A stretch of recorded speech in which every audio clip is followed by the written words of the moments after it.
बिस्मिल्लाहिर्रहमानिर्रहीम। अस्सलाम वालेकुम नाज़रीन, आप यूट्यूब चैनल देख रहे हैं। मैं इमरान खान हूँ। सैलाब की ताज़ा तरीन सूरत हाल ये है कि इंडिया ने मज़ीद गेट्स खोले हैं पानी के, मुख्तलिफ जो बंद हैं उनके, वहाँ से जो गेटवेज़ हैं पानी के वो खोले गए। पाकिस्तान की जानिब मज़ीद पानी दाखिल हो रहा है और इस वक्त भी पाकिस्तान में बड़े पैमाने पर सैलाबी और बारिशों का पानी आ रहा है।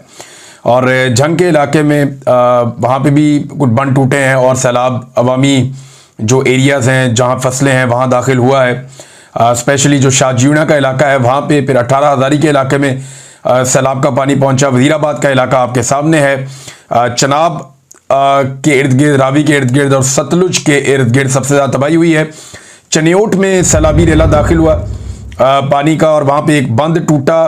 उसके बाद ऐलान करवाए गए मसाजिद में और मुख्तलिफ लोगों ने ऐलान किए और फिर नकल मकानी वहाँ पे शुरू हो गई। बड़े पैमाने पर वहाँ पे फसलें तबाह हुई हैं और ज़्यादातर फसलें जिन इलाकों में तबाह हुई हैं ये चावल की फसलें हैं। चावल पाकिस्तान एक्सपोर्ट करता है, दुनिया को भेजता है। पाकिस्तानी चावल पूरी दुनिया में बड़े शौक से लोग खाते हैं और पाकिस्तान की ये एक ऐसी क्रॉप है जो बाहर एक्सपोर्ट होती है।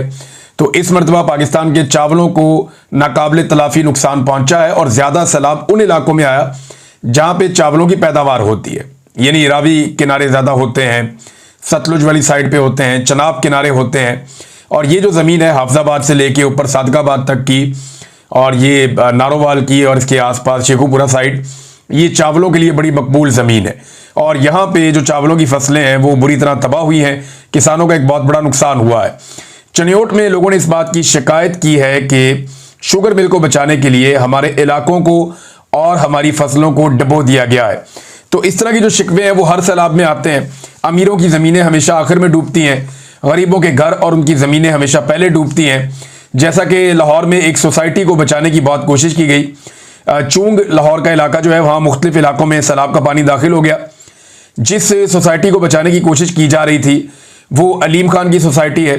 मुख्तलिफ बंद बनाए और तोड़े जा रहे थे, लेकिन फिर भी उस सोसाइटी के अंदर पानी दाखिल हो गया। एक जिद पकड़ी हुई थी अलीम खान ने कि इसमें पानी नहीं आने दूंगा, क्योंकि इमरान खान साहब ने बहुत पहले मना किया था कि इस सोसाइटी को किसी सूरत भी नहीं बनना चाहिए।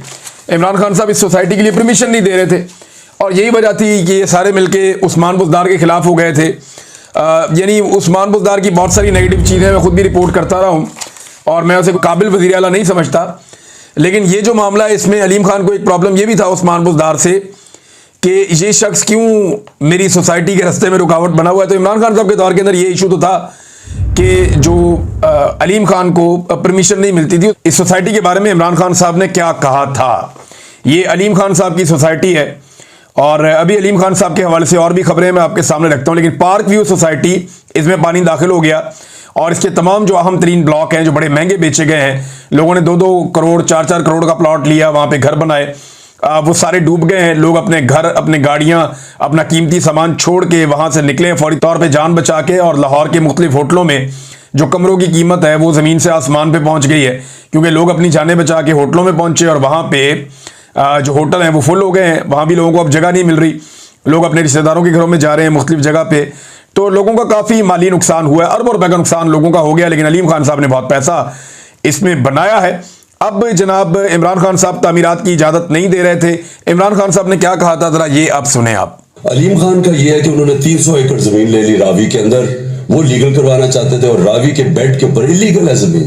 प्लस उनके केसेस नैब में भी थे, उनके केसेस ये पेंडोरास पेपर में भी उनका नाम आ गया। तो वो मेरे ख्याल में मेरे से एक्सपेक्ट करते थे कि जब मैं, क्योंकि हम पावर में हैं तो हम वही चीजें करें जो नवाज शरीफ और ये जरदारी करते आए हैं कि पावर में आकर सारे गलत काम जायज करवा दें। ये अलीम खान के बारे में इमरान खान साहब ने फरमाया था। इमरान खान साहब ने एक और बात भी की अलीम खान के बारे में ही, और वो ये बताते रहे हैं कि इनका जो एक ग्रीन एरिया उसको ये ब्राउन एरिया बनाना चाह रहे थे और इसमें अरबों रुपए का इन्होंने पैसा बनाना था। अहमद हसन बोबक साहब ने एक सबूत सामने पेश किया है और ये पार्क व्यू सिटी के हवाले से इन्होंने एक डॉक्यूमेंट भी शेयर किया है कि बड़ा सबूत सामने आ गया। मरियम नवाज ने 25 फरवरी 2024 को वजारत आला का हलफ उठाया और सिर्फ 9 दिन बाद ही 4 मार्च 2024 को अलीम खान की पार्क व्यू सिटी को रूडा से मंजूरी दिलवा दी और आज पार्क व्यू डूब चुकी है। अब बात यहीं ख़त्म नहीं हुई, बल्कि इस मंजूरी के बाद रोड अप्रूवल के नाम पर अलीम खान ने पार्क व्यू सिटी लाहौर में रिहायशियों से 70,000 रुपए फी मरला के हिसाब से बटोरे और इस तरह उन्होंने जो पैसा कमाया वो 10 अरब रुपए की दिहाड़ी लगाई। और यानी वो कह रहे हैं कि रूडा अप्रूवल की जद में आने वाले प्लॉट की तादाद तकरीबन 15 से 20 हज़ार है और इनमें 70% 5 मरला जबकि बाकी 10 मरला और कमर्शियल प्लॉट्स हैं। तो ये जनाब अलीम खान साहब की सोसाइटी है, ये डूब गई है। और आज ये अलीम खान साहब जो हैं वो मरीम नवाज साहिबा के साथ एक कश्ती में सैर कर रहे थे। ये निकले और कश्ती के अंदर इन्होंने विजिट भी किया। एक दौर था, मुझे अच्छी तरह याद है, इसी अलीम खान के बारे में मरीम नवाज साहिबा के अल्फाज थे कि पीटीआई ने कब्जा ग्रुप अलीम खान को टिकट दे दिया है। तो एक दौर में एक कब्जा ग्रुप था, इमरान खान की एटीएम था, लेकिन अब यही बंदा जो है वो लाहौर का बेटा करार दिया जा रहा है। अपना टीवी चैनल होना तो बंदा कुछ भी कह सकता है अपने आप को। तो लाहौर के बेटे की जान भी खतरे में है। यानी समा टीवी ने इस तरीके से ये खबर चलाई है, मैं वो पढ़ के हैरान हो गया जिस किस्म का इन्होंने ये सामने टिकर बनाया हुआ था और उसका थंबनेल बनाया हुआ था कि लाहौर के बेटे अब्दुल अलीम खान 3 दिन से रावी पर मौजूद। तो रावी पे उनकी सोसाइटी है भैया, अरबों रुपया वहां से कमाया हुआ है, वहीं पे मौजूद होना है। जान खतरे में डालते हुए मरीम नवाज के साथ सूरत हाल का जायजा और जनाब लेने के लिए पानी में उतर पड़े। ये इतनी बड़ी कुर्बानी दे दी, लाहौर का बेटा भी करार दे दिया। भाई लाहौर वालों से पूछ लो बेटा है या नहीं है।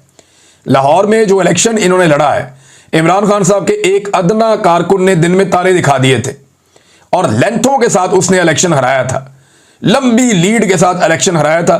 फिर फार्म 47 जाली जारी हो गया, अलीम खान को भी, ओन चौधरी को भी, और इन दोनों को जो है वो एस्टेब्लिशमेंट ने, क्योंकि यकीन दहानी करवाई थी, तो इन दोनों को एस्टेब्लिशमेंट ने इलेक्शन जितवा दिया। जहांगीर खान तरीन को इसलिए इलेक्शन हरवा दिया गया कि वो अपने आप को वजीर आजम समझना शुरू हो गए थे, लिहाजा उन्हें खेल से बाहर कर दिया गया और बाकी चीजें नवाज दी गई। कमजोर आदमी वो साइड पे हो गए, लेकिन अब्दुल अलीम खान को क्योंकि इन्होंने थोड़े पे मान जाना था और साथ में जो ओन चौधरी है, इन दोनों को नवाज दिया गया और इन दोनों को एमएनए बनवा दिया गया। लेकिन इमरान खान साहब के एक कारकुन ने, इजाज भुट्टर साहब ने, इन्हें लेंथों के साथ इलेक्शन हराया था। अब लाहौर से पूछना चाहिए कि लाहौर इन्हें अपना बेटा समझता है या नहीं समझता। अपना टीवी हो तो आप जो मर्जी खबरें चलवा लें। इससे पहले तो इनको मरियम नवाज और बाकी सारे लोग जो है वो कहा करते थे कि ये कब्जा ग्रुप है, लेकिन अब वो कुछ और कहते हैं। हैरत अंगेज तौर पे नाजरीन, जो तस्वीर मरियम नवाज और नून लीग शेयर कर रहे हैं वो बहुत अजीब है। यानी एक ट्विटर के ऊपर जंग लगी हुई है, वो सोशल मीडिया पे साबित करना चाहते हैं कि हम काम कर रहे हैं, हालांकि ग्राउंड के ऊपर ये टके का काम नहीं कर रहे। जहां से भी वीडियो आती है लोग शिकवे और शिकायतें कर रहे हैं, जनाब हमें पूछने वाला कोई नहीं है। मिसाल के तौर पे मरियम नवाज ने वजीराबाद की 2 वीडियोस लगाई हैं। एक में उन्होंने दिखाया जनाब के पहले और बाद में। मजे की बात यह कि पहले और बाद में वाली जो वीडियो होती है उसका एक सिंपल एडिटिंग का उसूल है कि एग्जैक्टली वही जगह आपने दिखानी होती है पहले और वही जगह आपने दिखानी होती है बाद में, या वही शख्स आपने दिखाना होता है पहले और वही शख्स आपने दिखाना होता है बाद में। यह है उसूल कि दोनों एक जैसी चीजें हों, उनको वक्त के बाद उसमें जो तब्दीली है वो तब्दीली आपने दिखानी होती है। अब एक तरफ मरियम नवाज ने कोई और इलाका दिखा दिया जो खुश्क है और एक तरफ कोई और इलाका दिखा दिया जो सैलाब ज़दा है, और दोनों फुटेजेस में कोई मेल ही नहीं है आपस में। एक तरफ किसी और इलाके की फुटेज चल रही है, एक तरफ जो है वो इलाका मुख्तलिफ नजर आ रहा है। समझ नहीं आ रही कि ये क्या हो गया। फिर इन्होंने कुछ ऐसी तस्वीरें शाया की, कुछ ऐसी वीडियोस लगाई नून लीग के मीडिया सेल ने, जहां से उनका दावा है कि चंद घंटों पहले तक बहुत ज्यादा सैलाबी पानी था, लेकिन अब वो दावा करते हैं कि पानी निकल गया वहां से। लेकिन वो जो तस्वीर और वीडियो इन्होंने लगाई उनके अंदर तो ऐसा लगता है कि यहां पे कई हफ्तों से पानी आया ही नहीं। यानी लोग पागल तो नहीं है ना, रोटी को चोची तो नहीं कहते भाई। अगर आप कहीं से सैलाब का पानी निकालेंगे तो जमीन मुकम्मल तौर पे खुश्क तो नहीं हो जाएगी ना 2 घंटों में। भाई जहां पे आज सुबह पानी है 2-2 फुट, 3-3 फुट या 1-1 फुट भी पानी है, या चले 1-1 इंच भी पानी है, जब पानी वहां से निकलेगा तो क्या ये हर चीज एवेपोरेट हो जाएगी फौरी तौर पे? सड़क और साइड पे मट्टी और साइड पे जो घास है, जो ग्राउंड है या जो वहां पे पौधे हैं, वो सारे मुकम्मल तौर पे खुश्क हो जाएंगे। हैरत होती है, मुझे ऐसा लगता है कि शायद ये पुरानी तस्वीरें कहीं से इनको मिल गई, वो उठा उठा के लगा रहे हैं। जैसे मरियम नवाज ने एक और काम किया, यानी पंजाब हुकूमत के आप कारनामे देखें, एक के बाद एक अजीब कारनामा।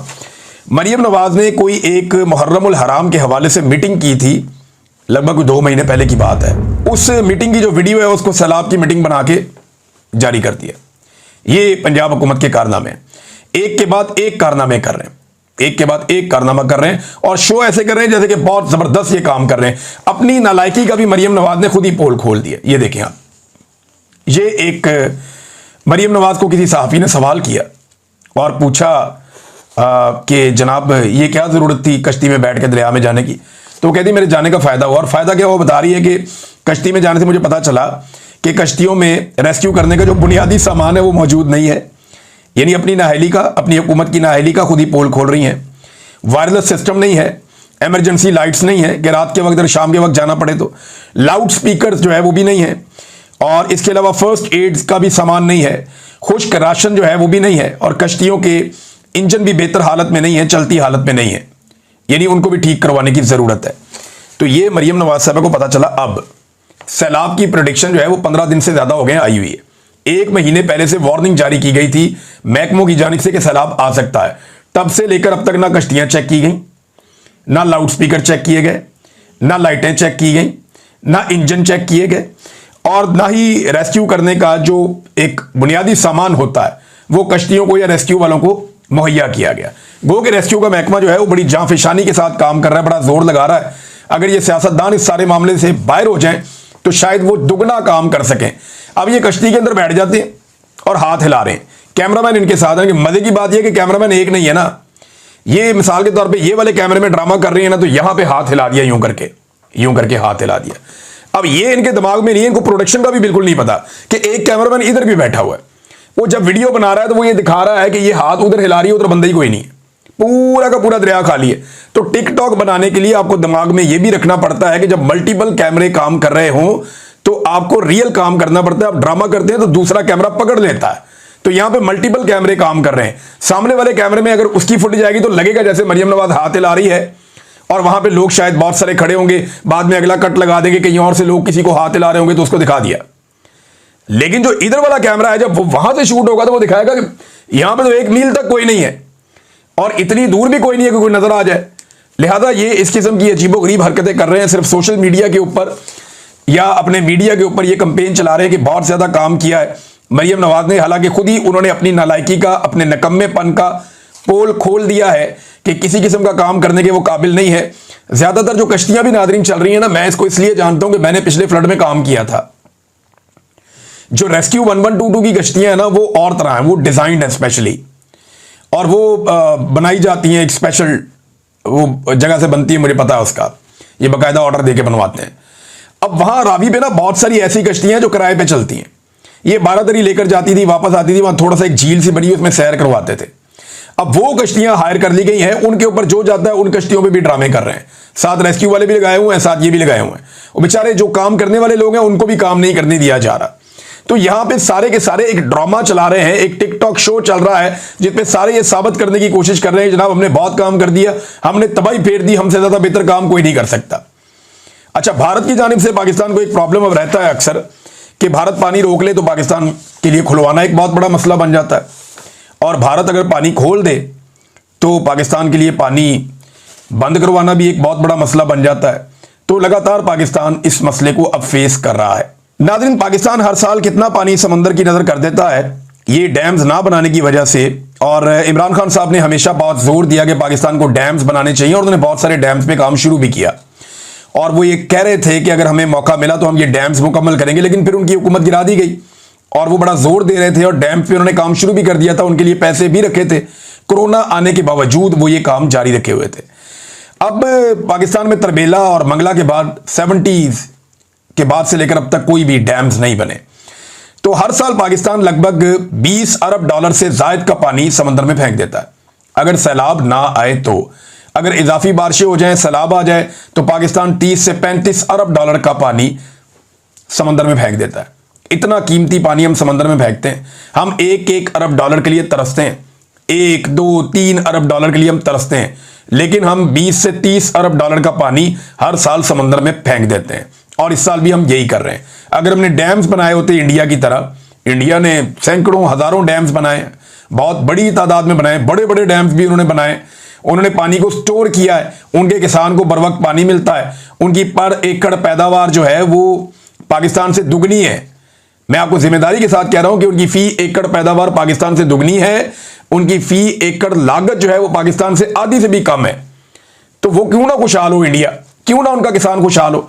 पाकिस्तान के किसान को तो इन्होंने तबाह बर्बाद करके रख दिया है। जी नाज़रीन, अब आ जाएं उस इंपॉर्टेंट खबर की जानिब जो हम 3-4 वीलॉग से बात कर रहे हैं। तसलसल का लफ्ज इस्तेमाल किया गया है इस मरतबा एक्सटेंशन के लिए, क्योंकि एक्सटेंशन पाकिस्तान में गाली बन चुकी है और इस मरतबा आर्मी चीफ एक्सटेंशन का लफ्ज इस्तेमाल नहीं करना चाह रहे, लेकिन एक्सटेंशन तो फिर सबको चाहिए होती है और मौजूदा आर्मी चीफ को भी 3 साल से ज़्यादा अपनी मुद्दत को बढ़ाने का एक शौक है। इसके बारे में जो है अब वो दबे लफ्ज़ों में पहले बात होती थी, अब खुलकर बात हो रही है। कैप्टन सफदर ने भी हुकूमती लोगों ने कहना शुरू कर दिया है और मुख्तलिफ जो सहाफ़ी हैं उनके ज़रियों से जो है खबरें फैलाई भी जा रही हैं। लफ्ज़ बदल दिया गया है, जैसे कि दहशतगर्दी को हमने फितनतुल खवारिज करार देकर एक लफ्ज़ बदल दिया था, जैसा कि हमने भारतीय फितनतुल खवारिज बाद में कह दिया था, जैसा कि पाकिस्तान तहरीक इंसाफ को फितने का नाम दे दिया गया था, लेकिन अब तसलसल का लफ्ज़ इस्तेमाल किया गया है और लगातार एक चीज़ सामने आ रही है और दीगर ज़राए भी इसकी तस्दीक कर रहे हैं। राना सनाउल्लाह साहब ने बड़ा सख्त स्टेटमेंट इमरान खान साहब के बारे में दिया है और वो भी फितना करार देते हैं, मरियम नवाज भी फितना करार देती हैं, जावेद लतीफ़ साहब भी फितना करार देते हैं, इंजीनियर मोहम्मद अली मिर्ज़ा भी इसका हिस्सा ले चुके हैं, इसमें फितना करार देते रहे हैं। ख्वाजा साद रफ़ीक साहब ने भी इसी तरह के अल्फाज इस्तेमाल किए कि इनके ऊपर शयातीन उतरते हैं। पहले भी इमरान खान साहब के ऊपर मजहबी मामला उठाया गया था। याद रखें, जब भी इमरान खान साहब को फितना करार दिया गया उसके बाद कोई ना कोई गोली चली और खून बहा है। इमरान खान साहब के साथ 2022 में ऐसा किया गया, जो मोमेंटम अब बनाया जा रहा है। 2022 में भी ये जो महीने थे ये बड़े इंपॉर्टेंट थे। अगस्त और सितंबर के महीने में इमरान खान साहब को फितना कहना शुरू किया और अक्टूबर में इमरान खान साहब पे गोलियां चला दी गई। इसी तरह से अब ये चल रहा है आपका 2025, फिर आर्मी चीफ का एक्सटेंशन वाला साल है, वो भी एक्सटेंशन वाला साल था, ये भी आर्मी चीफ की तब्दीली एक्सटेंशन वाला साल है। इस साल भी उन्हीं महीनों में वही काम शुरू कर दिया गया है। आपको याद है गुज़िश्ता साल पाकिस्तान तहरीक इंसाफ को बार बार फितना कहा गया और फिर 26 नवंबर को खून बह गया था।